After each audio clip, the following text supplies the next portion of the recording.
Coming from the largest military empire in the world, it's a wonder how little the establishment discusses the implications of war.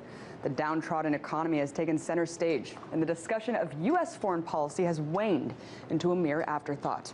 This has posed a challenge for many anti-war activists who have been forced to get creative, looking for ways to engage and educate people about the perils of U.S. militarism. One such person is world-renowned peace activist Cindy Sheehan, who's notorious for her audacious actions like camping out at George Bush's ranch in Crawford, Texas in 2005.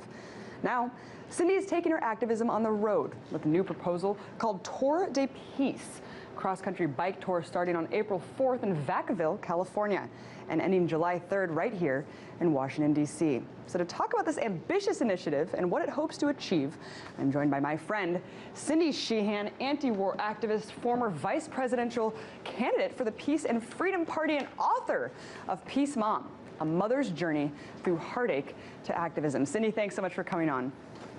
Oh, Abby, it's always great to talk to you. Thank you for having me on. Of course. So, Cindy, this is an extremely ambitious initiative. I commend you for what you're doing. I think it's amazing. Talk about the demands that this tour has, because I know it's not just about ending the war. What other issues are you trying to call attention to? Well, we're trying to call attention to whistleblowers, to the war economy, the money spent on war. We're trying to call attention to the fact that there are war crimes happening right now, but the previous administrations committed war crimes and crimes against humanity, and the current administration is protecting those war criminals while they're persecuting whistleblowers and other social justice and peace activists also.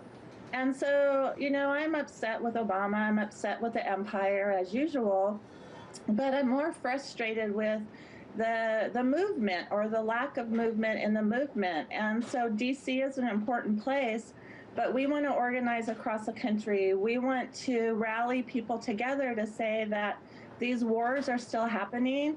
Obama has expanded Africa to 35 or 36 countries where U.S. troops are or drones are. And it's just pitiful, the lack of response to it.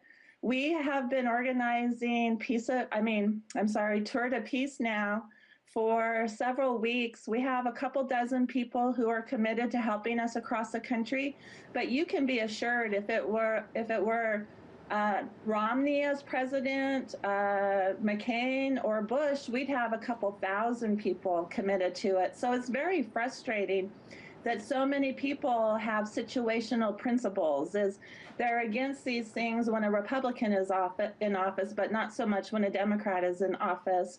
And Obama, of course, like I said, expanding the U.S. troop presence in Africa, he's bombing or has bombed about 8 Muslim countries. Right. And it's, excuse me, just despicable that like you said, there's very little protest against it. And I've been trying since he's been president.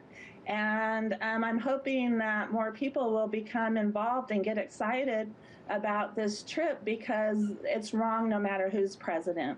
Well, of course, Cindy, as we know, is wrong no matter who's president. Absolutely. I mean, as we know, the anti-war movement, of course, has taken a big hit under Obama, despite the expansion of the drone wars. Like you just said, some say it's worse than ground troops because it detaches people from the ground of war. You're one of the very few activists, Cindy, who has remained steadfast despite the change in party leadership. I mean, but then again, you're saying that, you know, we would have a couple thousand if Romney were president. I mean, doesn't this signify, though, that liberals and Democrats don't care about these issues? I mean, legitimately, what else can it be? Well, that's what I said. I said they have situational principles, and the situation that depends on is who is in office. And so we want to focus, or the movement or the liberals want to focus on the things that they think that the Republicans are responsible for, like this current economic crisis, without attaching the facts that we're spending trillions of dollars a year on empire, and Obama is responsible for that. He's a commander in chief.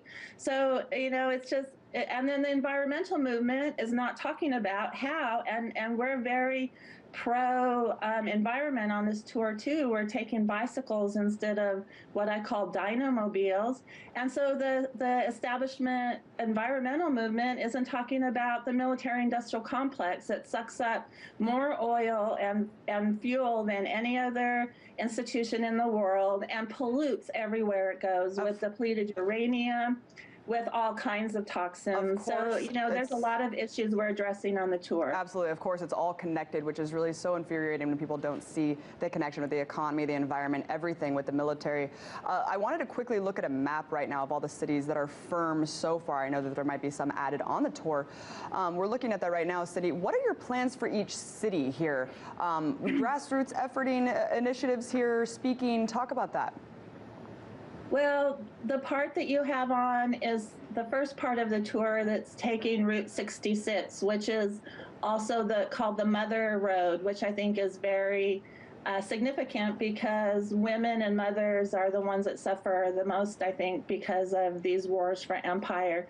But what we're hoping to do is rally people in every city. We have you know, many people who have signed up to host us. We're going to need housing. We're going to need people sponsor rallies and events and meetings and fundraising to get across the country. And any money that we have left over is going to go to groups that help people in Iraq and Afghanistan. So we're hoping to raise a lot of money above what it's going to cost to go across the country.